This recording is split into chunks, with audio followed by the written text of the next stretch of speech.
मारा गया I love Mohammad को लेकर प्रोटेस्ट हो रहा था, क्या कहना चाहिए? यूपी में गुंडा राज चल रहा है, माफिया राज चल रहा है, संविधान की कोई वैल्यू नहीं रह गई है।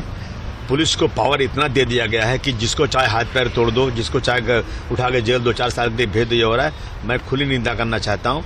और ये मामला यूपी से ही शुरू हुआ, जब लोगों ने ईद मिलादुन नबी के ऊपर आई लव मोहम्मद लिखा। जो हर धर्म के लोग अपने अपने त्योहारों पर अपने अपने ईश्वर, अपने अपने भगवान, अपने देवी देवता, अपने पैगंबर इस्लाम सबके बारे में अच्छी बातें करते हैं कि हम इनके आई लव हिम, मैं इनके लिए इनके पूजा करता हूँ, इनका बहुत सम्मान हो, क्या क्या चीज़ें लिखते हैं लोग। इसी तरह मुसलमानों ने लिख दिया, लेकिन वहाँ उन पर 25 लोगों पे FIR हो गया। तो ये पूरे देश में या पूरी दुनिया में बात फैल गई, इसकी वजह शुरू हुआ।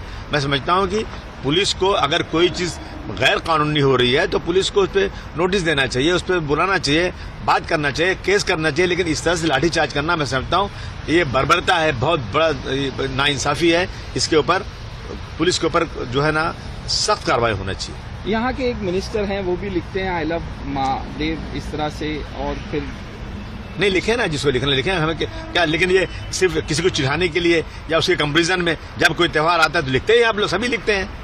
आपकी कॉन्स्टिट्यूंसी में भी जाके महाआरती कर रहे हैं और इस तरह से ये सब जो है ना, ये देश को बर्बाद करने वाले लोग हैं। ये सब जो है सिर्फ पोलराइज करना चाहते हैं, हिंदू मुसलमानों को बांटना चाहते हैं। मैं समझता हूँ कि अगर कोई मेरे कॉन्स्टिट्यूंसी में कोई गलत कुछ हुआ है तो पुलिस वहां पे देखे और कार्रवाई करे। लेकिन आकर के वहां राजनीतिक रोटियां सेकना और गलत भाषण करना, मुसलमानों को अपमानित करना, मैं समझता हूँ ये संविधान के खिलाफ है। BMC के चुनाव आ रहे हैं, तो इस वजह से ध्यान हटाने के लिए क्या आप किस तरह? मैंने कहा ना, पोलराइज करने के लिए ये लोग सिर्फ और सिर्फ कि इलेक्शन कैसे जीतें, चाहे कोई मरे या जिए, देश बर्बाद हो, देश के टुकड़े हो, चलेगा। लेकिन इलेक्शन जीतने के लिए वही सब कुछ कर रहे हैं, नफरत का पैगाम पूरे देश में फैला रहे हैं।